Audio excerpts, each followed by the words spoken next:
my senior year of high school, one of my friends helped me get a job as a host and a busser at a local restaurant.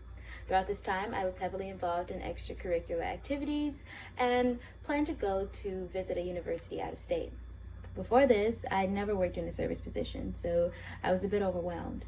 I was the only new person on the job and was anxious about asking others to take my shift when I just began. At this time, I overbooked myself a lot and became anxious when I needed to ask others for help. A week before I visited the university, I talked to my boss and explained to her that I would need the weekend off to visit the selected school. It was at this time that she told me that I needed to ask someone to take my shift, and if I didn't, then I would have to work. Mentally, I was freaking out. I only knew one person on the job, and I was too nervous to ask anyone else. So at first, I asked my friend if she could work for me that weekend, and I take a couple of her shifts. However, she was unable to work.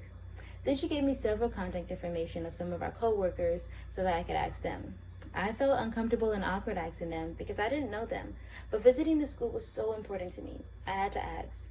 So after several rejections, I went to my boss to explain the situation, and my boss helped me find someone who could cover my shift. And as a result, the restaurant was able to have all staff on deck during the busy weekend. But most importantly, I learned a very valuable lesson.